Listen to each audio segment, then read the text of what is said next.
She dumped him to become a millionaire. Now, she finds him selling tacos on the street. What happens next will shock you. Hey, amazing viewers! If you're ready for a story that proves love, family, and heritage are more powerful than any empire, hit that like button right now and subscribe to the channel. You won't believe what unfolds next. The skyscraper's glass facade mirrored the vibrant Los Angeles sunset as Isabella Montero, 35, surveyed the city from her 47th floor office. Her Louboutin heels clicked a confident rhythm across the marble floor, a stark contrast to the pounding of her heart as she finalized the contract. This deal would add the legendary La Maison to her burgeoning culinary empire, making it her 10th Michelin-starred restaurant. The board is ready, Ms. Montero, her assistant announced, breaking the silence. Isabella adjusted her sleek Chanel suit, taking a deep breath. She'd meticulously built her reputation, transforming simple dishes into three-digit works of art. 5 minutes, she replied, her eyes still scanning the documents. Suddenly, a movement below caught her eye. Amidst the luxury cars and hurried executives, an elderly woman was setting up a small taco stand on the street corner. Her wrinkled hands moved with the same precision as Isabella's Michelin chefs, but with a different, almost maternal grace. For a fleeting moment, the imagined aroma of fresh masa and sizzling carne asada transported Isabella back 15 years, to her grandmother's tiny kitchen in Puebla. Ms. Montero, Mr. Thompson is getting impatient, her assistant insisted. Isabella blinked, snapping back to the present. I'm coming. Her phone vibrated. An unknown number from Mexico. She ignored it just like the 3 other calls that morning. Investors were waiting, and Isabella never kept money waiting. The boardroom was a monument to corporate power. 12 men in Italian suits watched as she took her place at the head of the table. Isabella had mastered this world of sharks, speaking their language, navigating their... The phone vibrated again, this time a text message. Isabella, your grandmother Socorro passed away this morning. The funeral is tomorrow. Please come home. The 50-page contract blurred before her eyes. Suddenly, she wasn't in the sterile boardroom but back in Dona Socorro's humble kitchen, learning to make tortillas by hand, listening to her stories, absorbing the love that emanated from every dish. Ms. Montero, shall we proceed with the signing? 12 pairs of eyes watched her expectantly. Through the window, the old taco vendor served a customer, her face illuminated by a smile that reminded Isabella so much of her grandmother it ached. My grandmother! The words caught in her throat. 15 years without seeing her. 15 years prioritizing meetings like this over visits home. 15 years building an empire while the foundations of her true identity silently crumbled. Excuse me? Thompson frowned, annoyed by the interruption.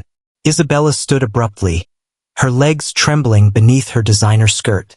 The signing is postponed. What? But the investors. I said it's postponed. Her voice found a new, steely firmness amidst the pain. My grandmother just passed away, and I need to go back to Mexico. Isabella? Thompson rose too, his voice a threatening whisper. This is a crucial moment.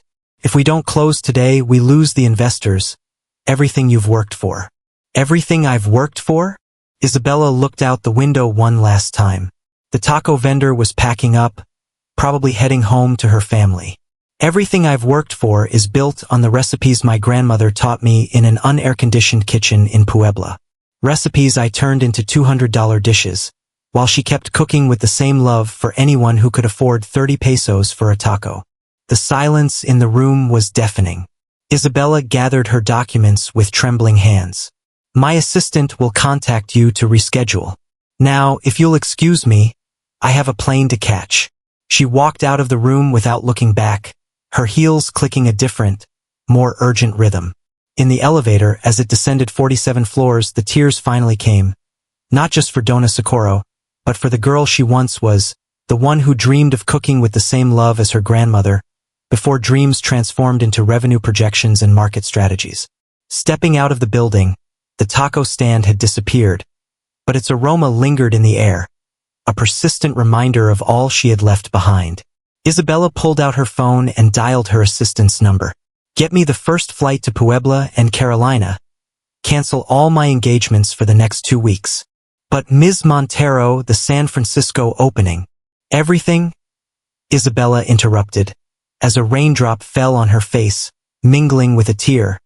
I'm going home. The air of Puebla hit Isabella like a familiar memory as she stepped out of the taxi. Her grandmother's house, with its red-tiled facade and faded yellow walls, seemed smaller than she remembered. The family restaurant, Socorro's Kitchen, occupied the ground floor, its windows now covered with yellowed newspapers and a faded sign barely legible. She was late for the wake. Guilt weighed in her stomach as she climbed the stone steps she trod so many times as a child. The murmur of voices and prayers seeped from inside, along with the unmistakable aroma and copal. Look who decided to show up. Her Aunt Carmela's voice cut through the air like a knife the moment Isabella crossed the threshold. The great businesswoman finally remembers she has family. All eyes turned to her. Isabella, accustomed to dominating any room she entered, suddenly felt small in her designer suit and imported shoes. The contrast with the simple dresses and rebozos of the women present was painfully obvious. I came as soon as I could, Aunt, she replied softly, approaching the open coffin where Dona Socorro rested. Her grandmother's face looked serene, as if she were asleep after a long day in the kitchen. Her hands, crossed over her chest, still bore the marks of a life dedicated to kneading tortillas and preparing salsas. Isabella gently touched those hands, now cold, remembering how they had guided hers so many times. You didn't even answer her last call? Carmela continued, her voice breaking. 3 months ago, when she started getting worse. Enough, Mom. Miguel, Isabella's cousin, interrupted. It's not the time. The wake continued in an awkward silence, broken only by occasional prayers and the suppressed weeping of some attendees. Isabella remained by the coffin, lost in memories of mornings filled with laughter and the sound of masa slapping the counter. Dawn arrived with the aroma of café de olla someone had prepared in the kitchen. Gradually, visitors left, leaving only the immediate family. The notary will be here in a few hours, Uncle Roberto, her mother's younger brother, announced. Socorro left specific instructions about the restaurant. Isabella nodded, though she hadn't thought about the restaurant until that moment. She assumed it would pass to Carmela or some other relative who had stayed in Puebla. The sunrise found the family gathered around the kitchen table, the same one where Isabella had learned her first recipes. The notary, a thin man with wire-rimmed glasses, unfolded several documents. I will proceed to read the will of Mrs. Socorro Ramirez, widow of Montero, he began in a monotone voice. Being of sound mind and will. Isabella half listened, her attention caught by a salsa stain on the wall that formed the silhouette of a flower. How many salsas had she seen her grandmother prepare in that very spot? And to my granddaughter Isabella Montero Ramirez, I leave my most prized possession, the restaurant La Cocina de Socorro, with all its belongings, recipes, and the building that houses it. The silence that followed was deafening. Isabella blinked, sure she had misheard. What? Carmela's voice broke the silence. To her? But she hasn't even set foot in Puebla in 15 years. There is one condition, the notary continued, adjusting his glasses. The restaurant must reopen its doors within 30 calendar days from today. Otherwise, the property will be sold, and the money distributed among local charities. But I can't. Isabella began to protest, but was interrupted by the sound of heels on the stairs. An elegant woman, approximately her age, entered the kitchen. Excuse the interruption, she smiled professionally. I'm Valentina Torres, from Torres Developments. We're very interested in acquiring this property for our new shopping center. Shopping center? Isabella stood up. This building is over 80 years old. Exactly, Valentina smiled more broadly. And the area is ready for modernization. I have a very generous offer here. She pulled an envelope from her briefcase. Considering you'll probably want to sell, being such a busy businesswoman, Isabella took the envelope mechanically. The figure she saw when she opened it made her heart leap. It was more than the building was worth, much more. You have 30 days to decide, Valentina continued. Although, frankly, I doubt you can reopen in that time. The place needs major renovations to meet current codes. Isabella looked around the kitchen. The chipped tiles, the peeling paint, the ancient appliances. Valentina was right. Rehabilitating the place would cost a fortune, and she had responsibilities in Los Angeles. But then, her gaze fell on her grandmother's old recipe book, resting in its usual spot by the stove. The cover was stained, and the pages yellowed, but Isabella knew it contained treasures that no amount of money could buy. I'm sorry, Ms. Torres, she heard herself say, surprising herself, but Socorro's kitchen is not for sale. Excuse me. Valentina arched a perfectly sculpted eyebrow. The restaurant will reopen in 30 days. Isabella straightened her back, finding her businesswoman's voice. You can keep your offer. As Valentina retreated with a tense smile, Isabella wondered what she was getting herself into. 30 days to rehabilitate an abandoned restaurant, find staff, retrieve recipes, all while managing her empire in Los Angeles. Are you sure about this? Uncle Roberto asked softly. Isabella looked at the recipe book again. For a moment, she thought she saw her grandmother's reflection in the kitchen window, smiling. No, she admitted. But it's what Grandma would have wanted. On the 5th morning after the funeral, Isabella found herself in front of the mirror in her grandmother's old bathroom, barely recognizing herself without her usual perfect makeup and designer clothes. She wore jeans, a simple blouse, and sneakers. Her hair, usually in an impeccable bun, fell loosely over her shoulders. Where are you going so early? Uncle Roberto asked as she came downstairs. To the Plaza de los Sabores, she replied, putting her phone in her bag. I need to find cooks who know traditional food. The ones I contacted in Mexico City want ridiculous salaries and plan to modernize Grandma's recipes. Her uncle nodded, understanding. The plaza isn't what it used to be. Now there are more stalls, more competition, but the essence is still the same. The sun was just beginning to warm the cobbled streets when Isabella arrived at the plaza. The aroma of freshly brewed coffee mingled with the smoke of the first tortillas of the day. Vendors set up their stalls amidst laughter and shouts of greeting in a choreography that spoke of years of shared routine. Good morning, Garita. What can I get you? An older woman smiled at her from her tamale stand. Actually, I'm looking for cooks, Isabella explained, for Dona Socorro's restaurant. The woman's smile faded slightly. Ah, Socorrito, rest in peace. So it's true they're reopening. That's the plan. Isabella approached the stall. Do you know anyone who might be interested? The woman seemed thoughtful. Why don't you talk to Diego? His stall is at the end of the plaza. Nobody makes tacos al pastor like him. And he knew your grandmother well. The name hit Isabella like a lightning bolt in her stomach. Diego? Diego Ramirez. The very same. Do you know him? Isabella didn't answer. Her feet were already carrying her to the end of the plaza, her heart pounding. Couldn't be the same Diego. Her Diego had left to study gastronomy in Europe, according to the rumors she'd heard years ago. The aroma reached her before she saw the stall. The unmistakable scent of marinated meat slowly rotating on the trompo, the pineapple caramelizing on top. Tacos Don Diego. A simple but clean sign read. And there he was. 15 years had left their mark. Some premature gray hairs at his temples, laugh lines around his eyes. But it was undeniably still Diego. His hands moved with the same grace Isabella remembered, now expertly slicing meat from the trompo.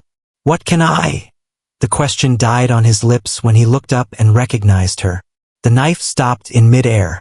For a moment, the bustling plaza seemed to fade, leaving them suspended in a time bubble where only they and 15 years of silence existed. Isabella, he finally whispered, his voice deeper than she remembered. Diego. Her own name came out as a sigh. I didn't expect to find you here. A bitter laugh escaped his lips. Where did you expect to find me? In Paris? At some Michelin-starred restaurant? The sarcasm in his voice hit her hard. I heard you went to Europe. Clearly, you didn't hear the whole story. Diego returned to his trompo, slicing the meat with more force than necessary. What brings you here, successful businesswoman? Looking for inspiration for your next luxury restaurant. Grandma died, she said simply. Diego's hands stopped again. I know. I went to the wake. I saw you arrive late. The silence that followed was heavy, laden with unspoken words and silent reproaches. She left me the restaurant, Isabella continued. I have 30 days to reopen it, or it will be demolished. Ah, Valentina's project. Diego began cleaning his work area, avoiding her gaze. The whole neighborhood is talking about it. You know Valentina Torres? An enigmatic smile crossed his face. You could say so. Before Isabella could ask more, a familiar voice interrupted her. Diego, my love, I didn't know you had company. Valentina Torres, impeccable in a cream-colored pantsuit, approached the stall. To Isabella's shock, she leaned in and kissed Diego on the lips with familiarity. Isabella Montero, Valentina smiled, though the smile didn't reach her eyes. What a surprise to find you here. I see you've already met my fiancé. The world seemed to spin under Isabella's feet. Fiancé? Diego? Her Diego? Engaged to the woman who wanted to demolish her grandmother's restaurant? Actually, she replied, her voice tense. We've known each other for years. Really? Valentina arched an eyebrow, her arm possessively wrapping around Diego's waist. How interesting. Diego never mentioned you. It was a long time ago, Diego interjected, his voice neutral. Did you need anything in particular, Isabella? Isabella swallowed the lump in her throat. Yes. I'm looking for cooks to reopen the restaurant. I thought maybe. No. Diego's response was immediate and firm. I'm sorry, but I'm fine here. The salary wouldn't be an issue, Isabella insisted. We could. It's not all about money, Diego interrupted her, his voice sharp. Some of us still value other things. The blow landed. Isabella took a step back, feeling the weight of the other vendors' gazes now fixed on the scene. I understand, she finally said. I'm sorry to have bothered you. She turned and began to walk away, ignoring the sting in her eyes. Behind her, she heard Valentina's voice. See, my love? I told you the shopping center project is best for everyone. Some places just need to make way for progress. Isabella clenched her fists and kept walking, the bitter taste of bile mixing with the aroma of tacos al pastor that was once her favorite food in the world. Night had fallen over Puebla when Isabella finally gave up. She had spent hours in the restaurant kitchen trying to recreate her grandmother's chili morita salsa, but something was missing. The taste wasn't the same, as if her hands had forgotten the magic Dona Socorro had taught her. Frustrated, she sank into an old chair. The restaurant was dark, lit only by the light filtering in from the street. Shadows danced on the peeling walls, bringing to life the ghosts of her past. Why did you leave me this, Grandma? She whispered into the void. Why not to Aunt Carmela, or to anyone else who stayed?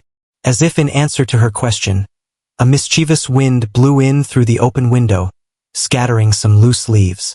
Isabella got up to close it when she noticed something strange. A wooden floorboard moved slightly. She knelt, her fingers finding the edge of the loose wood. With a creak, the board gave way, revealing a dark space underneath. Using her cell phone's flashlight, Isabella discerned a package wrapped in cloth. Her heart pounded as she pulled it out. It was a tin box like the ones her grandmother used to store cookies. Inside, she found a bundle of letters, yellowed with time, all addressed to her.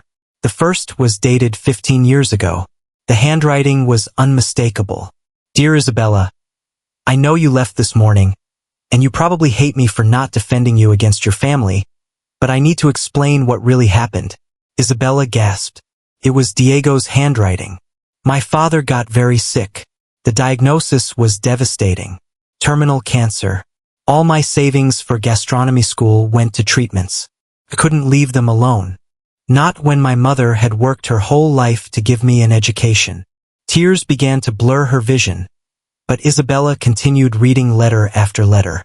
Each one revealed a piece of the story she never knew. How Diego had started selling tacos from an improvised cart to help with medical expenses. How he had discovered his true passion in street food. How he had tried to contact her multiple times. Your grandmother told me you were succeeding in Los Angeles. That you had a boyfriend. That you were happy. I didn't want to get in the way of your success. Maybe it was cowardly of me, but what could I offer you? A taco stand when you already owned luxury restaurants. The last letter was different. It was her grandmother's handwriting. My dear granddaughter, if you are reading this, it means I am no longer with you, and you have found my secret hiding place. I kept these letters not out of malice, but out of love. At that moment, I believed I was protecting your future, giving you the freedom to fly without the weight of a love that would tie you to Puebla. But over the years, as I saw your photos in magazines and read about your successes, I noticed something in your gaze. The same loneliness I saw in Diego's eyes every time he came to buy ingredients at the market. I made a mistake, my child. In my eagerness to see you succeed, I forgot that true success is not measured in Michelin stars or bank accounts, but in the happiness of the heart. I leave you the restaurant not as a burden, but as a bridge to your roots, to who you truly are, to the love I should never have helped separate. Diego has grown. Like you, he is no longer the impulsive boy you knew, just as you are no longer the girl who dreamed of cooking like her grandmother. But perhaps together you can recover some of the flavor that life took from you. With all my love, Grandma Socorro. Isabella remained motionless, the letters scattered around her like autumn leaves. Suddenly, everything made sense. The bitterness in Diego's voice, his refusal to work with her, the way he had built a life completely opposite to what they both had dreamed of. A knock on the door startled her. Isabella? Valentina's voice echoed from outside. We need to talk about the restaurant. There's something you need to know. Isabella quickly wiped away her tears, tucking the letters into her bag. When she opened the door, Valentina held a folder and smiled with the same artificiality as always. Dear, I think it's time you learned about the true plans for this area. And believe me, after seeing this, you'll reconsider your position on selling. It's an ambitious project, Valentina explained, unfolding blueprints on the old restaurant table. Torres Plaza will be the most modern shopping center in Puebla. Luxury boutiques, international restaurants, a food court with recognized brands. Isabella watched the computerized renders where her grandmother's restaurant, along with the entire Plaza de los Sabores, disappeared under a structure of glass and steel. 250 direct jobs, Valentina continued. Economic development for the area, modernization. And the current vendors? The people who have worked here for generations. Valentina made a dismissive gesture. They'll be offered compensation, of course. Some might even work in the food court. Imagine, clean uniforms, controlled environments, no cooking under the sun. Like Diego, Isabella interrupted. Is that why you're with him? To facilitate the purchase of his stall. Valentina's eyes glinted dangerously. My personal reasons are none of your business, but since you mention it, did you know Diego rejected an offer to be executive chef in the food court? He insists on keeping his picturesque little business. Isabella thought of the letters hidden in her bag. Some things are priceless. Everything has a price, dear. Valentina pulled out another document. Like this. Isabella took the paper. It was a health inspection report. Your restaurant needs major renovations to meet current codes. New electrical installations, ventilation system, industrial kitchen. I calculate about 2 million pesos minimum. Do you have that money available in 25 days? Isabella's stomach twisted. I can get it. Are you sure? Because according to my sources, your restaurants in Los Angeles are facing an image crisis after you abruptly canceled the purchase of La Maison. Investors are nervous. Reservations have dropped. You've been investigating me. It's my job to know my competition. Valentina smiled. Or potential allies. Think about it. You could use the money from the sale to save your empire in Los Angeles. After all, what's more important, an old family restaurant or everything you've worked for all these years? Before Isabella could reply, the restaurant door opened. Diego entered, carrying a box. Val, you forgot your... He stopped, seeing the scene. His eyes swept over the blueprints on the table. The inspection report in Isabella's hands. My love! Valentina approached to kiss him, but Diego pulled away. What is this? His voice was cold. The shopping center plans? I was explaining the project's advantages to Isabella. Valentina replied softly. As a future part of the family, you deserve to know. Diego looked at Isabella, who still held the report. For a moment, something akin to the old Diego gleamed in his eyes. And what do you think? His voice was loaded with meaning.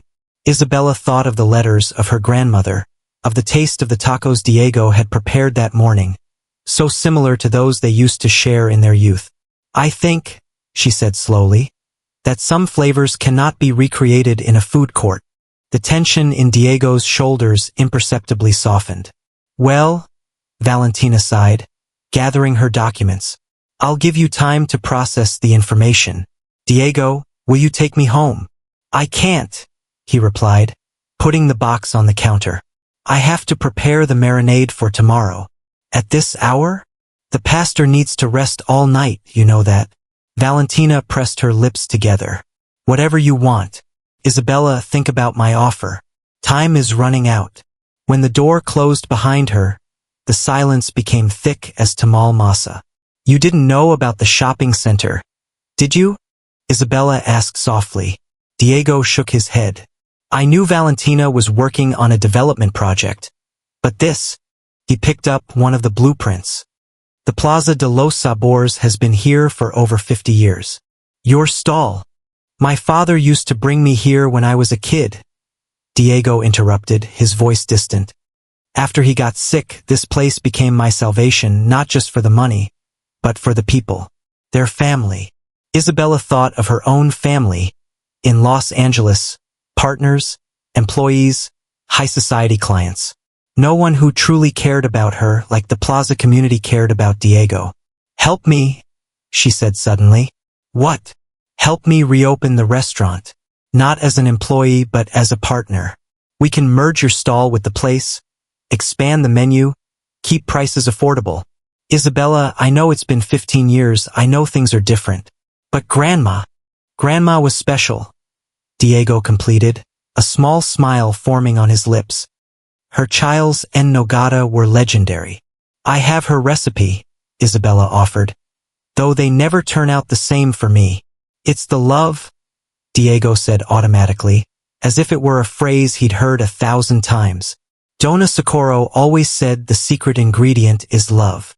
They finished in unison, and for a moment they were teenagers again in that same kitchen, stealing bites while Grandma pretended not to see them.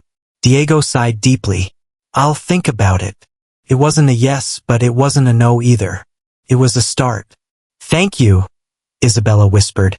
When Diego left, the scent of his cologne lingered in the air, mixing with the ghosts of spices and memories that inhabited the old kitchen.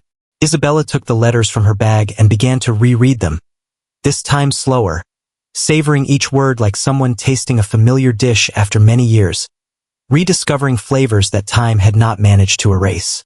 Please leave a comment below. What do you think Isabella should do? Should she go back to Los Angeles or fight for her grandmother's legacy? And what about Diego? Share your thoughts. Carolina's message arrived at 3 a.m. Crisis in LA. The Times will publish an article about financial problems in your restaurants.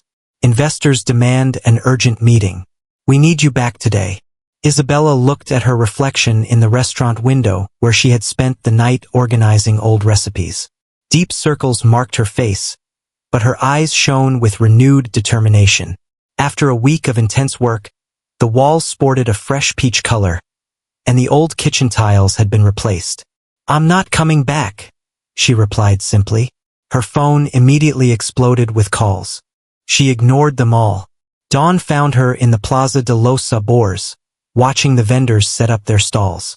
Diego arrived early, as always, his face showing the same lack of sleep as hers. Bad night? he asked as he prepared his trompo. The ghosts wouldn't let me sleep, she replied, offering him coffee from the corner bakery. It was the first time they had spoken since their conversation 3 days earlier. Diego accepted the coffee with a grateful nod. Ghosts or memories? Both. Isabella leaned against the stall counter. Did you know Grandma kept a record of every regular customer? Their preferences, their stories. The blue notebook, Diego nodded.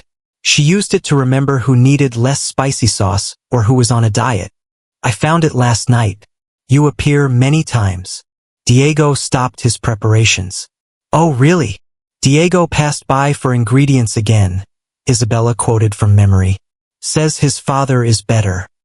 His tacos are improving, but the sauce still lacks love. A nostalgic smile crossed Diego's face. She always criticized my sauce. The boy is stubborn, Isabella continued. But he has the gift, like my granddaughter. The silence that followed was interrupted by the sound of heels on the pavement. Valentina appeared, impeccable as ever, holding a newspaper. Good morning, my love. She kissed Diego briefly. Isabella, what a surprise to see you so early. Have you seen the news? She handed her the newspaper. In the business section, a headline stood out. Isabella Montero's gastronomic empire in crisis. Sources confirm possible bankruptcy. Investors are worried. Valentina continued with false concern. First you cancel the purchase of La Maison. Then you disappear in Mexico. Not a good time to invest in expensive renovations. Don't you think? Isabella maintained her composure, though her hand trembled slightly as she held the newspaper. How did you get this information? Oh dear, I have contacts everywhere, like in the health department, for example. Valentina pulled an envelope from her bag. The restaurant inspection is scheduled for next week. It would be a shame if it didn't pass the new safety standards. Are you threatening me? Not at all. Just stating facts. The Plaza de los Sabores is history, Isabella. Progress is inevitable. Progress doesn't mean destroying cultural heritage, Diego interjected, his voice tense. Valentina looked at him with surprise. Love. Don't tell me she convinced you to. I didn't need to convince him of anything, Isabella interrupted. Unlike others, Diego isn't for sale. Valentina's eyes narrowed. Everyone has a price. It's just a matter of finding it. She turned to Diego. Did you tell her about the restaurant offer in Cancun? Or about the investors interested in franchising your concept? Diego paled. Isabella felt the ground shift under her feet. What offer? A hotel chain wants Diego to run their main restaurant, Valentina explained with satisfaction. All-inclusive, beach house, executive salary, benefits. A unique opportunity to leave behind this. She looked contemptuously at the taco stand. Picturesque business. I haven't accepted, Diego clarified quickly. But you will, Valentina caressed his cheek. Because you love me and because you know it's best for our future. Isabella watched the scene, feeling nauseous. It all fit. Valentina didn't just want the land. She wanted to get Diego away, the only one who could unite the community against the shopping center project. Diego began, but he had already turned away, busy with his trompo as if it were the only thing that mattered in the world. Think it over, Isabella. Valentina picked up her bag. Sometimes giving up is the smartest decision. When she walked away, Isabella remained by the stall, the crumpled newspaper in her hands, and the aroma of pastor mixing with the bitter taste of betrayal. Why didn't you tell me about Cancun? She finally asked. Diego continued slicing meat, his movements mechanical. Because it didn't matter. Of course it matters. It's your future. My future is here, he replied firmly. Or at least, that's what I believed until a month ago. Isabella remembered the hidden letters, her grandmother's words, the dreams they had both abandoned for different reasons. And now, Diego finally looked at her, his dark eyes laden with contained emotions. Now I don't know anything, Isabella, except that time is running out for all of us. As if confirming his words, the sound of heavy machinery resonated in the distance. The construction of the shopping center had begun. What would you do if you were Isabella? Would you fight for the restaurant or move on? Drop your comments below. The sound of breaking dishes echoed throughout the restaurant. Isabella, on her knees amidst fragments of porcelain, tried to hold back tears of frustration. Damn it! Her hands trembled as she picked up the pieces. It was the third accident of the day. That's what happens when you try to do everything alone. Aunt Carmela's voice came from the door. Your grandmother never worked without help. Isabella looked up, surprised. Her aunt carried a large pot and wore her old kitchen apron. What are you doing here? Helping you, even if you don't deserve it. Carmela entered, placing the pot on the stove. Your mother told me about the newspaper article and about Valentina Torres. I don't need. Shut up and listen, Carmela interrupted. Socorro wasn't just my sister-in-law. She was my best friend. This restaurant was her life, and if she decided to leave it to you, there must be a reason. Isabella watched her aunt move around the kitchen with the same familiarity as her grandmother. The inspection is in 5 days, she murmured. There's no way we'll finish the renovations on time. A new voice joined the conversation. Diego stood at the door, holding a box of vegetables. Since when are we a we? Since you decided to spy through the window every night to see how the progress was going, Carmela replied with a knowing smile. Did you think I didn't see you? Diego had the decency to blush. I was just passing by, of course. Carmela rolled her eyes. Just like you casually passed by every time Socorro cooked chiles and nogada, right? The tension dissipated a little. Isabella got up, wiping her hands on her apron. What's in the box? Ingredients, Diego replied, entering fully. For the chili morita salsa. Yours needs work. Excuse me? I tasted it yesterday when you threw out the excess. It's too smoky. The secret is to toast the chiles only until they release their aroma. They completed the phrase in unison, and for a moment the kitchen was filled with laughter. The rest of the day passed in a frenzy of activity. Word spread in the plaza that Dona Socorro's restaurant was coming back to life. Vendors began to appear. Dona Lupe with her fresh herbs. Don Raul with his perfectly ripe avocados. Mrs. Maria offering to help with the handmade tortillas. Why are they helping us? Isabella asked Diego as they peeled chiles. Because you're family, he replied simply. And because everyone knows that if Valentina wins here, the plaza will be next. The mention of Valentina brought back the tension. Are you going to accept the Cancun offer? Diego stopped peeling chiles. Valentina says it's a unique opportunity. I didn't ask what Valentina says. Their gazes met across the work table. For a moment, Isabella saw the young man she had fallen in love with, his dreams intact and the world ahead of him. Do you know why I started with tacos al pastor? He asked suddenly. Isabella shook her head. When my father got sick, I sold everything I had for treatments. One night, desperate, I remembered your grandmother always said that a good taco could cure any soul sickness. I bought a small used trompo and started on a corner. He wiped his hands on his apron, lost in memories. The first few weeks were a disaster, but every day someone from the plaza taught me something new. The exact point of the meat, the secret of the marinade, how to cut the pineapple. It wasn't the French gastronomy I dreamed of, but there was more love in those lessons than in any cooking school. Diego, my father died 2 years ago, he continued. His last words were that he was proud of me, not for the money I earned, but because I had found my true passion. How can I betray that for a restaurant in Cancun? Isabella felt tears well up in her eyes. She reached across the table, taking Diego's hand. Then don't. Help me save this place. For Grandma. For your father. For everyone who taught us that true cooking comes from the heart. The moment was interrupted by the sound of familiar heels. What a touching scene. Valentina's voice cut through the air like a knife. Too bad it's too late. She held a stack of papers in her hand, her smile triumphant. The inspection has been moved up. It will be first thing tomorrow morning. The color drained from Isabella's face.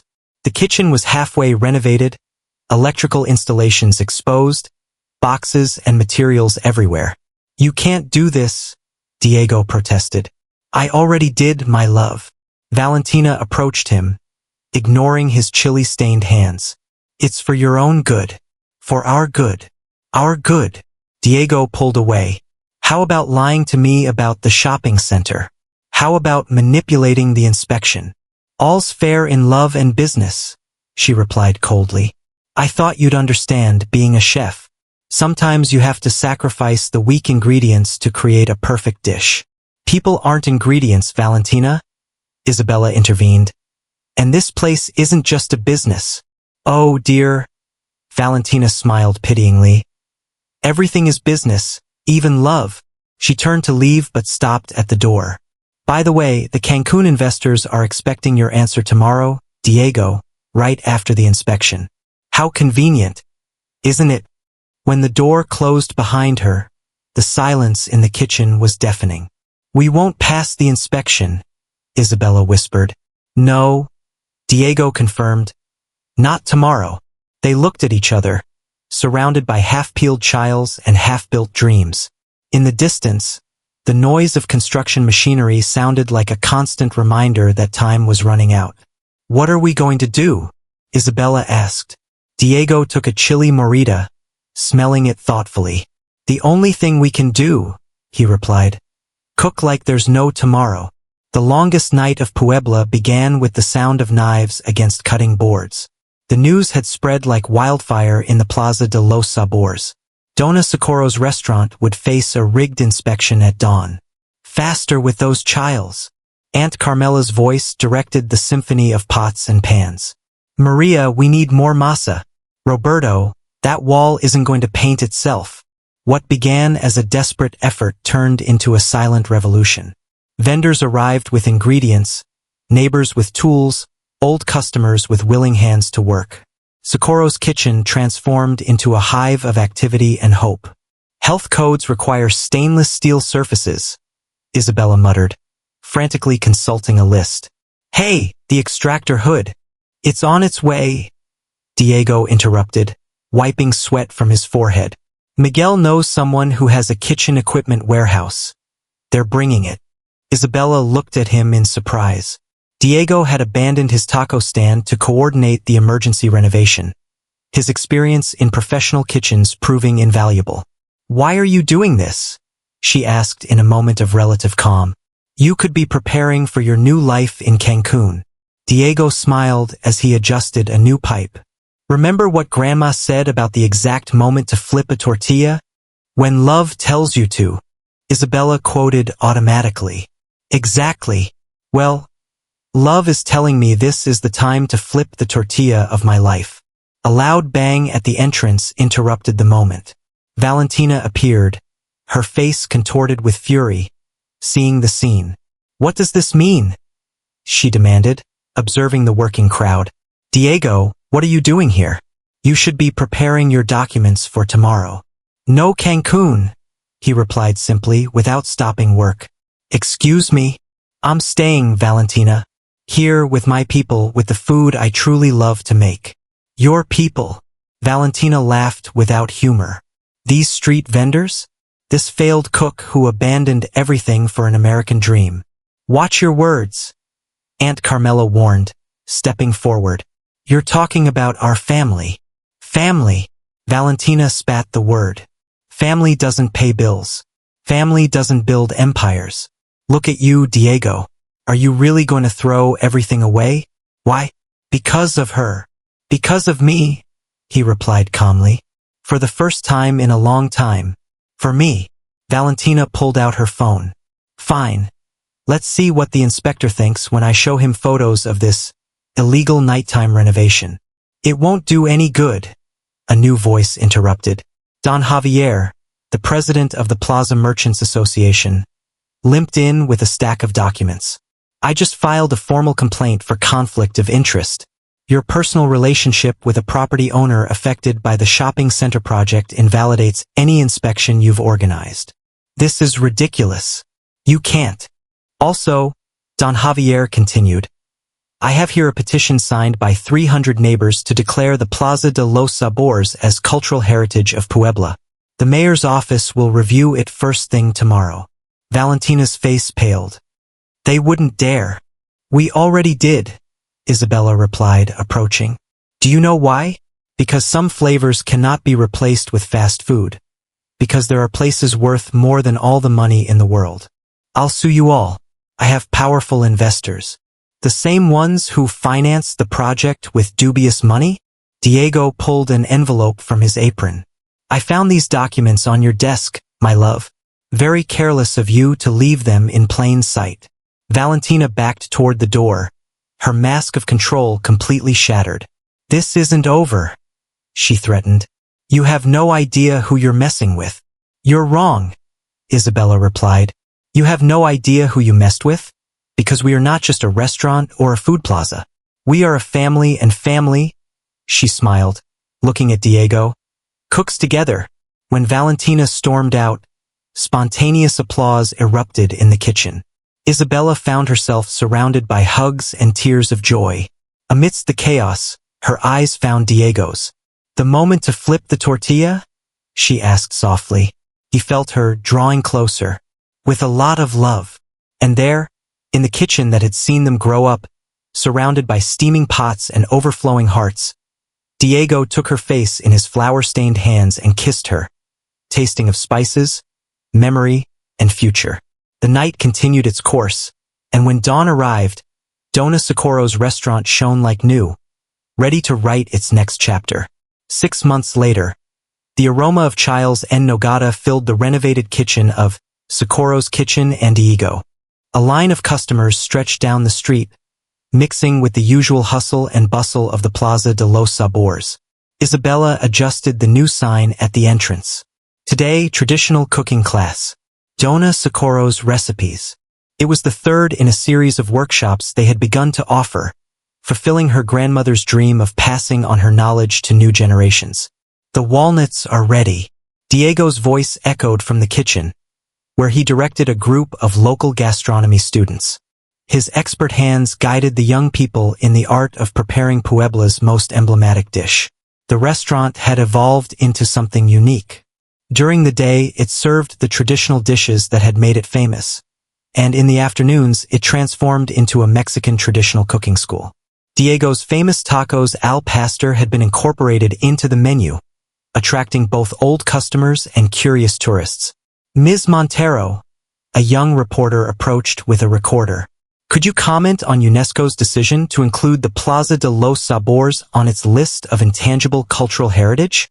Isabella smiled, remembering the legal battle they had won against the shopping center project.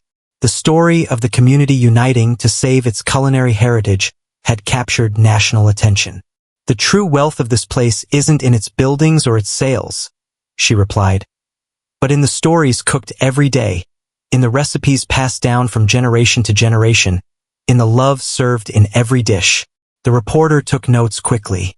And your restaurants in Los Angeles? They are still operating, but with a new philosophy. Isabella had restructured her gastronomic empire, incorporating elements of traditional Mexican cuisine and creating exchange programs for local chefs. Sometimes you need to return to your roots to remember why you started to fly. A commotion in the kitchen interrupted the interview. Diego emerged, holding a perfectly prepared chili en nogada by one of the students. Look at this, he exclaimed with paternal pride. Just like Grandma's. Isabella approached to taste. The flavor instantly transported her to her childhood. Afternoons after school, laughter in the kitchen, her grandmother's love in every bite. Almost the same, she corrected, winking. It's missing a little love. They completed the phrase in unison, provoking laughter among the students. Later, as the sun began to set and the last customers left, Isabella found Diego on the restaurant's rooftop, where they had created a small aromatic herb garden. Thinking about Cancun? She teased, offering him a cup of café de olla. Thinking about how different everything would be if you hadn't come back, he replied, pulling her close. From there, they could see the entire Plaza de los Sabores, vibrant and full of life. The stalls were closing for the day, the aroma of different cuisines mingling in the evening air. Grandma knew, Isabella murmured. That's why she left me the restaurant. She knew I needed to remember who I really was. Socorro was always the wisest of us all. Diego nodded. Even if her methods were a bit unconventional, Isabella thought of the hidden letters, of the long road they had both traveled to find each other again. Do you know what she wrote in her last entry in the blue notebook? She asked, leaning on his shoulder. What? Sometimes the best flavor is the one that takes the longest to prepare. Like mole, love needs patience, precise ingredients, and the right heat. My children will find their way back to the kitchen. And when they do, they will create something more beautiful than I ever dreamed. Diego kissed her softly, his lips tasting of coffee and fulfilled promises. Below, the plaza began to light up with the first lights of the night. A new group of students arrived for the evening class, their voices mixing with the sound of pots and pans, creating the perfect symphony of a living, loved kitchen. Ready for class? Diego asked. Isabella intertwined her fingers with his, stained with flour and shared stories. Ready. We have many recipes to share. Together they descended into the kitchen that had seen them grow, separate, and reunite. The spirit of Dona Socorro seemed to float in the air, blessing every dish with the most important ingredient of all, the love that can only be found when you return home. Don't forget to like this video, share it with your friends, and hit that subscribe button for more heartwarming stories. What did you think of Isabella and Diego's journey? Let us know in the comments below.